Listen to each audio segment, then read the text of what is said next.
Dear student, you are most welcome to our educational channel mechanical Pandit. और मैं आपके प्यारे पांडे सर। आज एक डैम्पिंग रेशियो के ऊपर क्वेश्चन है। और बेसिकली डैम्पिंग रेशियो कहने का मतलब है कि डैम्प्ड फ्री वाइब्रेशन में हमने आपको ये पढ़ाया था, डैम्प्ड फ्री वाइब्रेशन। और उसमें भी ये मैं पहले ही बता देता हूँ, लॉगरिथमिक डिक्रीमेंट का क्वेश्चन है। ठीक है, तो मैं इस क्वेश्चन को स्टार्ट करूँ या पढ़ूँ उसके पहले मैं चाह रहा था 2 मिनट का समय यदि आप दें तो डैम्प्ड फ्री वाइब्रेशन और लॉगरिथमिक डिक्रीमेंट दोनों पार्ट हम समझा करके तब आगे बढ़ें।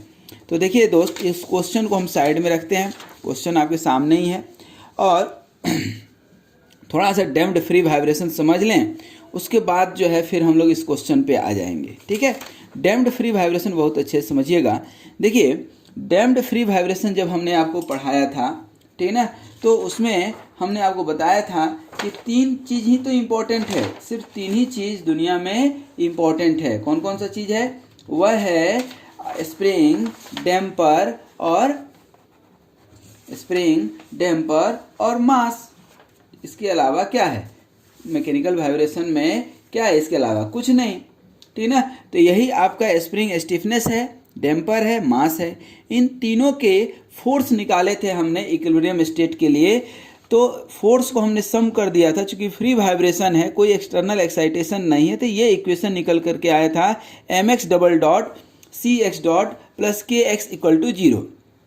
अब इस इक्वेशन का सॉल्यूशन हमने निकाला था, तो सॉल्यूशन कुछ इस तरह से निकला था। अब इस सॉल्यूशन पे ज़्यादा हम नहीं जाएंगे, हम जाएंगे इस चीज़ पर कि ये इसमें जीटा जो है, ये जीटा क्या है? जीटा बेसिकली डैम्पिंग रेशियो है, उसी का ये क्वेश्चन है। आप देखेंगे तो ये डैम्पिंग रेशियो के ऊपर ही क्वेश्चन है ही ऑलरेडी।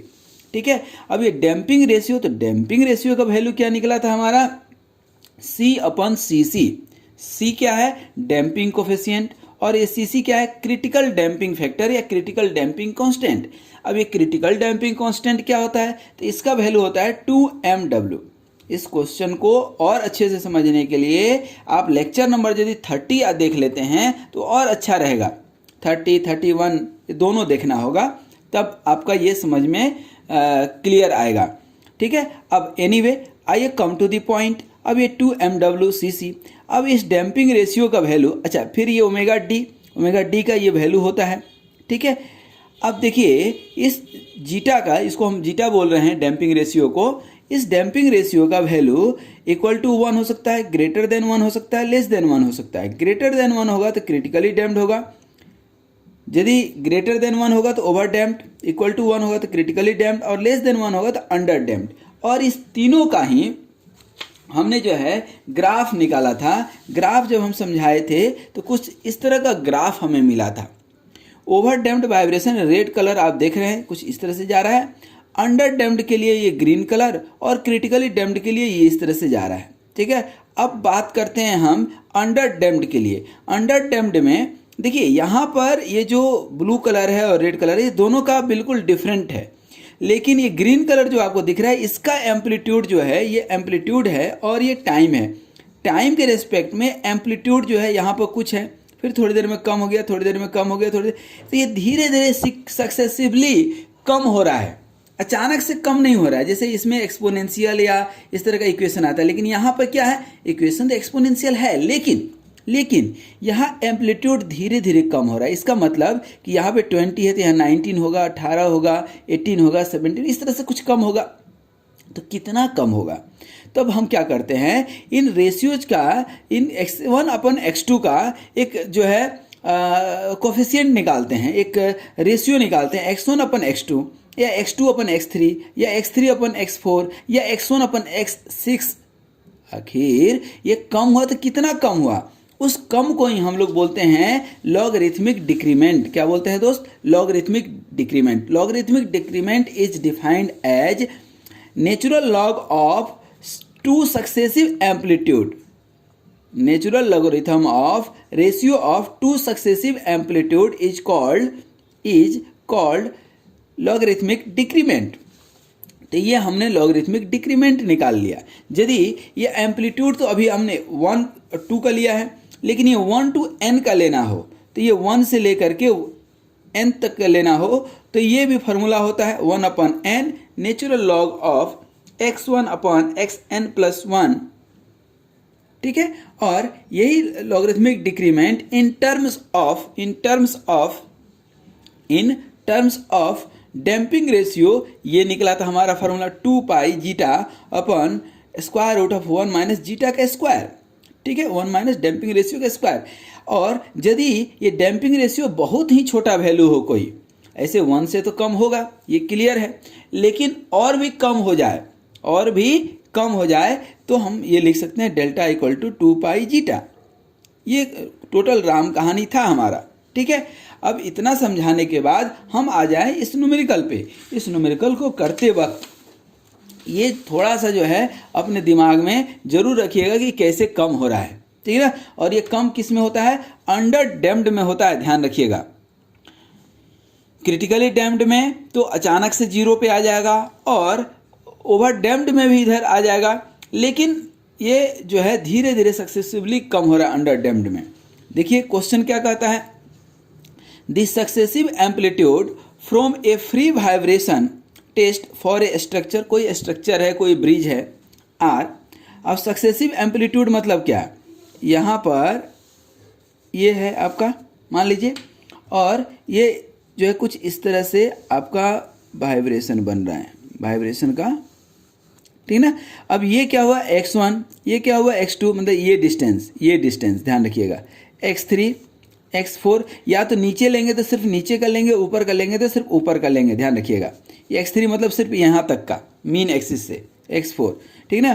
तो क्या बोल रहा है, आर सक्सेसिव, तो 0.690 मतलब कि x1 अपॉन x2 यदि कहें तो 0.69 है, 0.69 है, ठीक है। क्या बोल रहा था, successive amplitude from a free vibration test, अच्छा सॉरी रेशियो नहीं, सक्सेसिव एम्पलीट्यूड बोल रहा है। तो x1 आपको दिया है 0.69, x2 दिया है 0.36, x3 दिया है 0.19 और x4 दिया है 0.099। Calculate the damping ratio of the system, तो ये 4 है, तो चारों का डैम्पिंग रेशियो हम निकालें और फिर चारों का एवरेज निकाल दें तो इक्विवेलेंट डैम्पिंग रेशियो निकल जाएगा, यही है ना। तो अब देखिए, अभी हमने बताया कि डेल्टा इक्वल टू क्या होता है आपका, natural log of x1 upon x2 होगा। यही डेल्टा आप क्या लिख सकते हैं, अभी डेल्टा 1 पहले के लिए, दूसरे के लिए आप निकालेंगे तो natural log of x2 upon क्या होगा x3, और तीसरे के लिए निकालेंगे तो natural log of x3 upon x4, और चौथे के लिए निकालेंगे तो नेचुरल लॉग ऑफ तीन ही निकलेगा, x3 अपॉन x4, खत्म, ठीक है। x4 अपॉन x5 है नहीं। अब इसका निकालेंगे नेचुरल लॉग, तो x1 इसका वैल्यू 0.69 अपॉन 0.36 रख दीजिए, नेचुरल लॉग ऑफ 0.69 अपॉन 0.36, तो इसका वैल्यू जो निकल करके आएगा ये आएगा 0.64। इसी तरह से यहाँ भी रख देंगे क्या, natural log of 0.19 upon 0.36 upon 0.19, तो इसका वैल्यू आप निकालेंगे तो इसका वैल्यू आएगा 0.65, और इसका वैल्यू कितना आ जाएगा, इसका डेल्टा 3 का जो है x3 अपॉन x4, ठीक है ना। तो x3 अपॉन x4 इसी तरह से आगे बढ़ते जाएगा, तो इसका भी आप निकालेंगे तो 0.64 के आसपास आ जाएगा, ठीक है। ये कम होते जाएगा, बेसिकली लॉगरिथमिक डिक्रीमेंट जो है आपका क्या होगा, कम होते जाएगा, ठीक है। अब इस तरह से आप रेशियो निकाल सकते हैं। उसके बाद आप x1 बाई x4 भी निकाल सकते हैं डायरेक्ट, ठीक है ना, x1 बाई x4 भी निकाल सकते हैं आप, ठीक है ना। दैट मीन्स कि डेल्टा इक्वल टू 1 अपन क्या हो जाएगा आपका n, फॉर्मूला क्या होता था 1 अपन n into ln of x1 upon xn plus 1। इस फार्मूला को यदि हम रखना चाहें, तो क्या हो जाएगा, डेल्टा 1 अपन n, डायरेक्ट भी हम जो है 1 अपन n, देन मीन्स कि 1 अपन 3, ठीक है ना। नेचुरल लॉग ऑफ x1 कितना है आपका 0.69 और x4 कितना है 0.099, ठीक है ना। तो इसका सॉल्यूशन निकालेंगे तो 0. ये भी 64 के आसपास आएगा, ठीक है ना। अब देखिए ये तो डेल्टा निकल गया, तो ये डेल्टा निकल गया। और डेल्टा क्या होता है, डेल्टा क्या होता है, ठीक है ना, ये तो लॉगरिथमिक डिक्रीमेंट, और लॉगरिथमिक डिक्रीमेंट का ही एक इक्वेशन अभी हम बताएं, 2 पाई जीटा ना जीटा, दैट मीन्स कि ये क्या है आपका डैम्पिंग रेशियो, डैम्पिंग रेशियो। और डैम्पिंग रेशियो क्या हो जाएगा, डैम्पिंग रेशियो निकालेंगे तो delta upon 2 pi, delta upon 2 pi, that means कि पहले वाले का आप निकालेंगे तो क्या हो जाएगा डेल्टा 1/2 पाई, दूसरे वाले का निकालेंगे तो डेल्टा 2/2 पाई, जो अभी आपने निकाला डेल्टा, ठीक है ना, देखिए ना ये निकाले हैं कि नहीं, डेल्टा 1, डेल्टा 2, डेल्टा 3, ठीक ना। तो उसी तरह से ये तीसरे का निकालेंगे तो क्या हो जाएगा डेल्टा 3/2 पाई, ठीक ना। तो ये सबका वैल्यू हम रख देंगे, ठीक ना, और सबका वैल्यू रख करके आप क्या निकालेंगे, एवरेज डैम्पिंग रेशियो। एवरेज ये क्या है, damping ratio, average damping ratio क्या निकालेंगे, एवरेज डैम्पिंग रेशियो क्या हो जाएगा आपका, 3 है तो 3 और zeta 1 plus zeta 2 plus zeta 3, ठीक है ना। इसको आप निकालेंगे फाइनल, तो ये जीटा 1, जीटा 2, जीटा 3 आप निकालेंगे तो ये आपका 0.1 आ रहा होगा, ये भी 0.1022, इसका भी 0.1022 के आसपास आ रहा होगा, इसका भी 0.1046 आ रहा होगा। इसको आप एवरेज निकालेंगे तो 0.103 ये आपका एवरेज डैम्पिंग रेशियो निकल जाएगा।